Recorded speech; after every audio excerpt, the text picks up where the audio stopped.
I am so excited to have this conversation with you. We're really going to talk about community today. And when I think about community, it's so funny. I actually think of Nomad and I think of what you created with Nomad. So, for anyone that's listening, Phoebe is the founder of Nomad Always at Home, which offers new and really beautiful experiences on and off the yoga mat around the world and also within.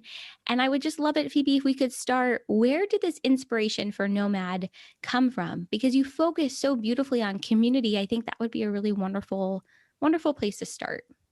Yeah, it's funny because the whole aspect of community and Nomad was a happy accident, a really Mm. happy accident.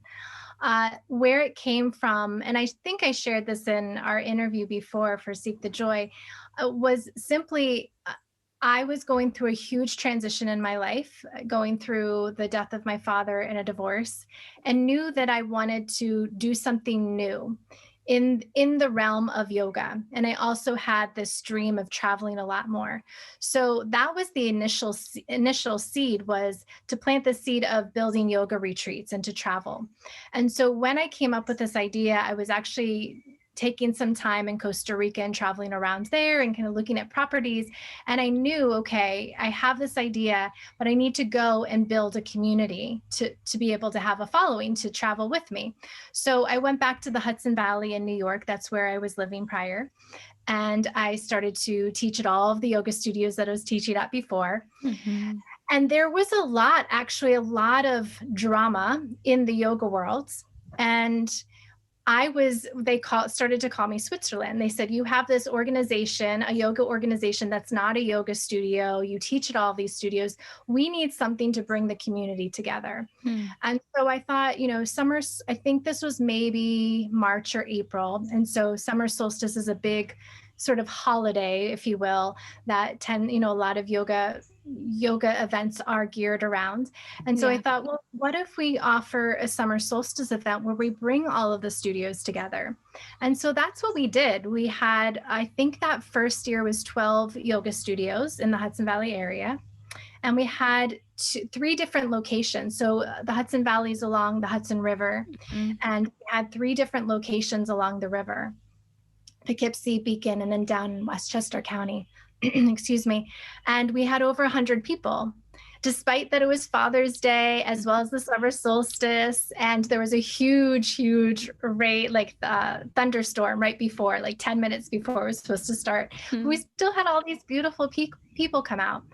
And in that moment, seeing how people were just really in need of this idea of community, of bringing us all together, there was just such this, they were all craving it, and just how everybody was there and they were so excited. I thought, okay, we really need to keep going with this. So we organized these events as well as the yoga retreats and everything else there were so many other happy accidents along the way. Mm-hmm. But we were able to hold this event and a summer series outside and on the park in Beacon, New York, for 4 years. And it was building and building. And we actually had, I think, over 300 people, the last Wow. one, with 26 studios involved. Wow. Wow. I love that this was really a happy accident. And I think what's so interesting about what you just shared is I think there's a beautiful connection between transitions and community. When we are in a space of transition, I think we crave community even more. We crave that support system. We crave that connection with others. And this past year is a year of transitions. And as we emerge now into the summer months, we are really in a phase of transition. And so I would love it if we could talk a little bit about the role of community right now. What are you seeing? What are your thoughts on it? Because I think, like I said, we're craving it, more and more. Yeah. I'm really curious to see how it comes together. Last summer, we also had a very small, more intimate gathering in the summer to kind of replicate what I just, the picture that I Yeah. just for you, very small. I think there were only 14 people allowed. And so this year, this summer, we're going back to this farm, Stonegate Farm in the Hudson Valley again, and it'll be a little bit bigger, but it's a really beautiful farm, kind of smaller. And I'm curious to see, last year, everybody was, in that place of, oh, I really want community, but I'm still scared to hug you, right? Because we hadn't Yeah. seen people for Yeah. months. And so this year, I feel like we're about to enter in, and more people are getting vaccinated and feel safe, and I'm really curious to see how we'll get to hug each other again and spend time with each other, and maybe a more intimate way than we didn't get to do last year. So I don't have any answers yet, but I'm really excited for it. Me I'm really too. curious. I think that people want to be together again. I think that people are still a bit apprehensive of what that's going to look like. And we are going to do our best with Nomad, holding space both on and offline to in spaces of community. Because I think the other really happy accident that came from the lockdown this past year was that we got to make new friends. Mm. You and I, we connected before the pandemic, but I feel like our relationship really grew Yeah. because we were looking for like global sisterhood. Yeah. And I, yeah, and I've built a lot, and I know you have too. I've built a lot of really strong friendships, in community online now. And I don't want to erase that and say, see you later. We're going offline now, Right. because there are people around the world. So I think it's going to be this hybrid of the both on and offline community. I think so too. And I love what you shared about how, we've created such beautiful communities online. We had to transition, we had to pivot into connecting with one another in this digital way. And something I've been thinking a lot about is okay, I've made all these wonderful connections online. Some of them will remain online because of physical distance. I'm in California, you're in West Virginia. We are going to maintain an online connection. But then it's about how do I translate those online connections into, IRL, into real life? Like, what is that going to look like? And I've had a little bit of excitement and also anxiety sort of like mixed all together. It's like I love the communities I'm building and my friendships and all these things, but oh my god, now we got to do it in person again. Like what is that going to look like? Like how have you been feeling about that? Because for me, it's exciting but also like I don't know what to expect. Yeah. We were talking a little bit before we started to record this too. I too am there with you in terms of Yeah. being really excited again, especially the travel aspect of it. Being able to go. We have a retreat in Mexico in November, and I'm really excited. Oh yay! I get to have my community, and we get to travel. Mhm. But I'm a little bit nervous because there's this whole other layer involved, right? So my intention is to really go slow as I can, because we were also speaking about how everything seems to be going really fast again, So and fast. trying to get us back to where we were. It's almost like we're all trying to make up the last year in terms of our time.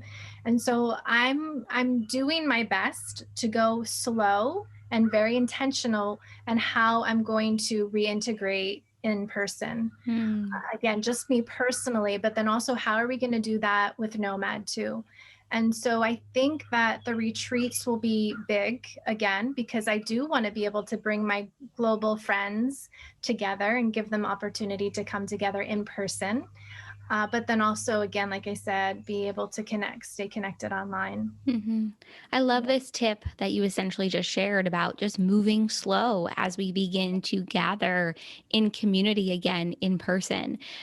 Pace yourself is a big theme that's coming up in all of these sessions so far. Is just go slow, because when I think about the summer, I think about being a kid and being outside and moving quickly and seeing friends and going from here to there and enjoying the warmth of the season. Depending on where you are in the world, when it's winter time, it's real cold. So you're like staying inside, you're hibernating. So we move quicker, I think, during the summer months too. And so this innate feeling of wanting to move fast, but also knowing you need to pace yourself and go slow as you re enter, you know, a new normal or society or communities or whatever that you had before that have been missing from your life over the last year, I think is a really good tip. Really Yeah. good tip. Go slow and pace yourself. Go slow. Exactly. Yeah. And very intentional. Yeah. Yeah. Yeah. I'm very intentional, and also asking, is this with the next step that I'm taking, is it with integrity too? Hmm. I love That's that idea too about being intentional and checking in with your own integrity as Yeah. you make decisions about what's going to feel good or look good for you. I love that because, something I wanted to ask you beyond Nomad, how do you usually connect with your community during the summer? That could be friends, that could be family. What are some things that you do to connect with your community, or any advice or tips for how people can really begin to connect with their communities again Yeah. in this new way in the next few months as we really start to, I think, step outside again and re-enter the world? That's a good question because I'm very much always outside. As Mhm. you see, I'm sitting outside right I now. know it's beautiful where you are. I'm obviously inside, but where you are right now is beautiful. I love it. Some of the summer to us Mhm. to celebrate the summer solstice.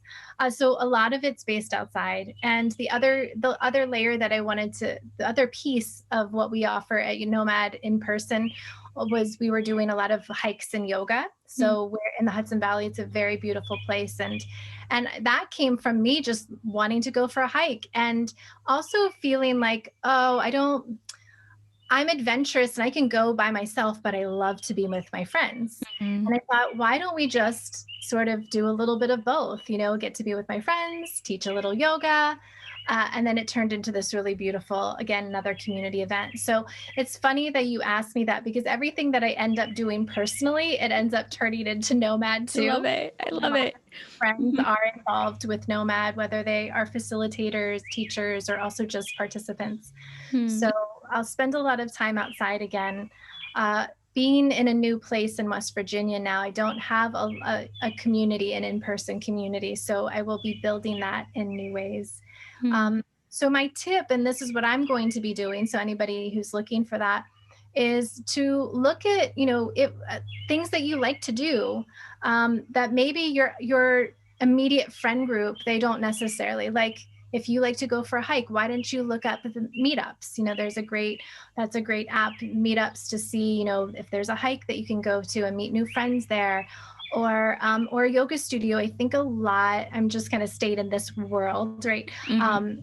A lot of yoga studios are now taking the practice outside because they are, especially with like safety protocols right now. So those are two tips that I'd suggest, is just to see Mm. if you want to be outside, look for some yoga and some hikes. I love it because it's all about just being in nature and Yeah. allowing yourself to kind of soak up, I think, the warmth and the energy of the season, which I personally am really looking forward to. What are you looking forward to the most about this summer and the opportunity for connection and to be with your community, in person again? What are you looking forward to the most? I have to say, I'm really excited because I will be going up to New York for our summer series. And there's a poet that I've been working with the past year. She's this beautiful poet, Gisela Strohmeyer. She has a book of poetry called Just Like That. And she sort of threw together this impromptu of different artists Hmm. where we come together and share her poetry in whatever medium we want. And I'm a dancer. So we kind of threw together this impromptu on a rail trail at a little cafe on a rail trail last year. And so we're going to be doing that again. So I'll get to perform her poetry, dancing to it, and I'll get to be with my friends. So that's something I'm really, really excited about. Hmm. And I'm releasing my first book this year. So we'll be doing a book reading at the farm that we're holding our summer series. So those Cool. are two really exciting things that are coming up this Oh, summer. I love that. When you were talking about what you're looking forward to, it just feels like good moments in connection with people that you love, people that you enjoy. When I think about community for the summer, especially, I think about being with those that I love, that I enjoy being with, that light me up, that kind of have that extra, give me that extra spark that we sometimes need when we're with other people. I think that's what I'm looking forward to the most is having that connection with people again in person. I have loved connecting with so many people digitally through Zoom this year, which is why I'm in part doing this summer series. But there's nothing you can't really replace having someone physically next to you and experiencing their energy, in the moment and in person. I think I'm going to be overwhelmed. Quite frankly, I think I'm going to be so overwhelmed. So it'll be interesting. I'm looking forward to it. I am too, but I also want to mention that you and Yeah. I get to hang out in Zoom. Uh, Yes. in June. So you'll be coming on for the Nomad Gathering. And so I'm really Totally. excited that I get to Me spend more too. time with you. Oh, me too. It'll be so much fun. I have, I'm curious. I know your mantra that you live by is awareness is the transformation. Yeah. And I'm curious how that mantra interacts with this theme or focus on community. Awareness is the transformation. What does that look like when it comes to community for you? Hmm. That's an interesting perspective and a question. Mm-hmm. I It have just to came to me. So I was like, I'm going to ask it real say. quick. You know, awareness is the transformation. I'll first start there where it came was I was going through, as I said, all this transition in my life and looking at old patterns that were showing up again and again. And I was realizing the more I was tuning into them and becoming aware of them, I didn't have to necessarily do anything. I just maybe the doing was not engaging with it. Mm-hmm. And so that was the transformation, was just becoming more and more aware of what was here now.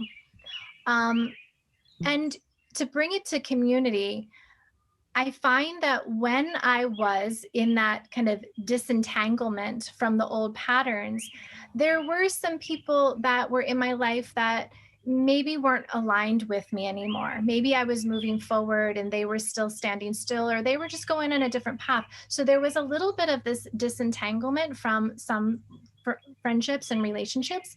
However, the more aligned and more aware I became, the people that were aligned with what I was my intention was, and again that integrity of holding that space for myself, these people like you, Sydney, show up. They continue to show up, and that is where this idea of the community of like-minded, I sometimes steer away from this idea of like-minded. I'm thinking I just want to be with everybody, Yeah. but Yeah.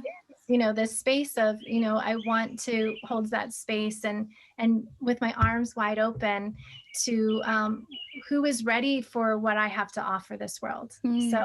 Mm. I love what you just shared because it's about the more you step into who you are and yeah, to knowing yourself, your community is going to shift. And I think that's inevitable.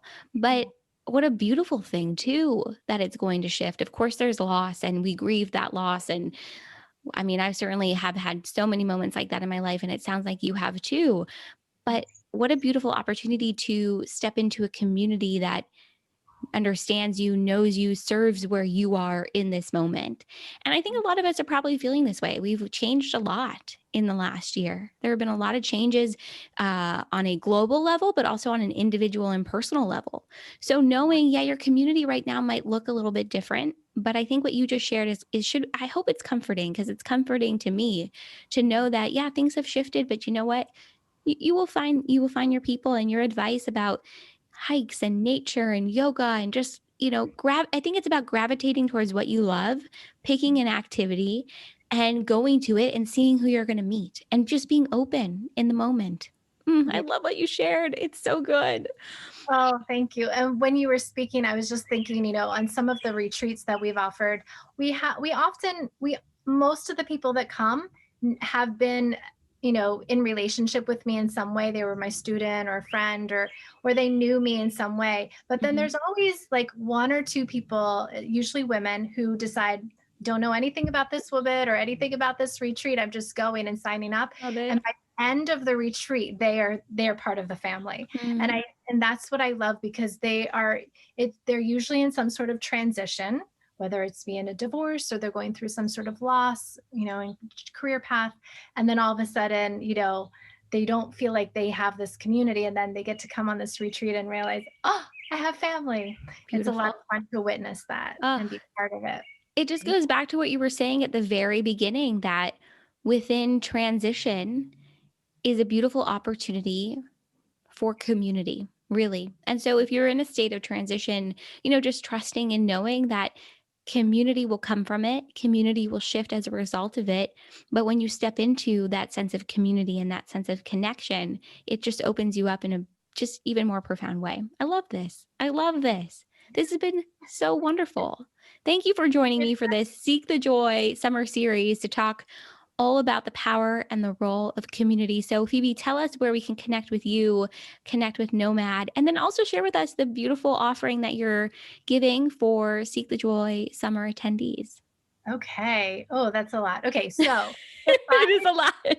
to spend some time with me and hang out with me at Nomad, website is Nomad, always at Om. That's om.com. And you can hang out with me over in social media. There's, the handle. I'm sure we'll share that too. That's Nomad Always at Home. And we have a beautiful Facebook group that's beginning. That's really growing a nice online community as well. It's called the Nomad Collective with Phoebe Leona. And we have lots over there that you can do online and offline. So again, we have the retreat in Mexico, and we have a special that's happening if they sign up before July 3rd. And what was the other question you asked me? About the beautiful offering that you're giving attendees. Offering, yes. If they go over and sign up to join our mailing list, they will get a number of free goodies. One being they'll get a free pass to an online gathering. So we have a monthly theme. You'll be guest facilitating. That'll have already been over by the time this airs. Mm-hmm. But we have guest facilitators every month, and each month we have a different theme, and we dive in deep through conversations and meditations and movement practices. So you get a free pass to any of those gatherings, one of those gatherings, as well as a video of my movement practice, which we didn't get to talk about today, but it's a somatic movement practice. So they'll get a practice video of that. And then also an opportunity to learn my story through my TED Talk. So lots of little goodies in that. Lots of goodies, lots of great goodies. All right, so everybody, all the information to connect with Phoebe, connect with Nomad, and this wonderful offering, these little goodies, is all right below you under this video. So check it out. And just, Phoebe, thank you so much. This was wonderful to connect with you again and to share really the power, I think, of community in this season, and knowing that, we are in a phase of transition, but it's going to be so good to connect with one another again. So thank you. It is. Yeah. Thank you. Thank you for all you're doing, Sydney. It's pure joy to be able to spend time with you and know that you're out here changing the world. Oh, okay. I'm going to go cry now, everybody. Thank you, Oh, Phoebe. yeah. This was so sweet. I'm so excited to share this. Yeah.